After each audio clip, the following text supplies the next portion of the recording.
Today we'll look at an interesting data analysis utility called goal-seek.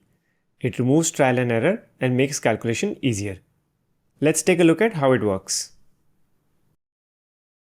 Here is an example with us where we have sales data for laptops for a seller. Each laptop is for $1,099. People usually buy $89 worth of accessories, which include stuff like mouse, keyboard, speakers, and more. Most people also buy a carry bag, and the average price for that is $14. On an average, they sell around 763 laptops every quarter. This gives them the quarterly revenue, which is just short of $1 million. Now we arrive at the revenue by adding the price for laptop, accessories, and bag, and then multiplying the sum with units sold. Now the seller wants to achieve a total revenue of $1.5 million every quarter. The question is, how many units should the seller sell to achieve this goal?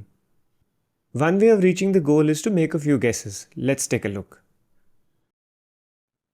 Let's change the units sold to 900. This is less. 1400. This is more than our target. 1200. Now it's closer. Now if we keep going like this, we can get to the result eventually. However, you can do this easily using goal-seek. Let's reset to 763 before we look at goal-seek. We'll go to the data menu. Click on what if analysis and then on goal-seek. Goal-seek asks for three inputs: set cell, to value, by changing cell. If you read it like a sentence, it becomes very simple to understand.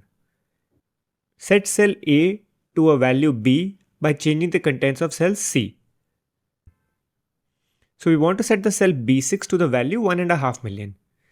B6 is the revenue, and the goal of the seller is to hit $1.5 million worth of sales every quarter. And by changing which cell?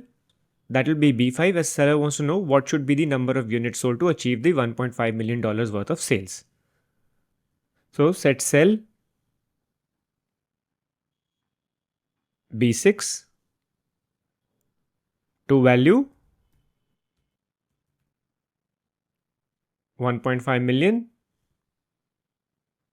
by changing cell B5. Now we can press OK. Now if you look at the cell B5, it shows the value as 1248. This means that the seller would need to sell 1248 units to achieve the target sales. Now if I click cancel here, we go back to where we started.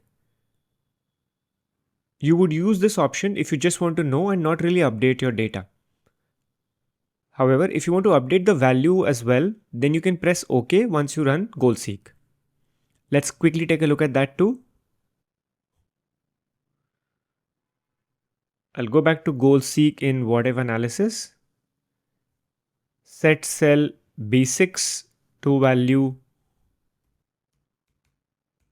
1.5 million by changing cell B5. Press OK.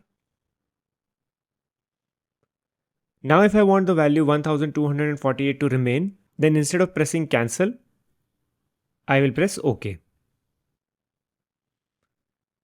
Now the value stays there. It's as simple as that. One thing you need to remember is that value in set cell and the value in cell where goal-seek makes changes must be linked via a formula. Otherwise, the solution will not work, as goal-seek will not know the relationship between the two cells. So that's how you use goal-seek. I use goal-seek often when I'm displaying contents from my screen in a meeting. In that case, I want to avoid making guesses and reach an answer with 15 people staring at my screen. It just makes it easier. I hope you found this useful, and do let me know in the comments if you use it during any of your meetings in the future. Thanks for watching.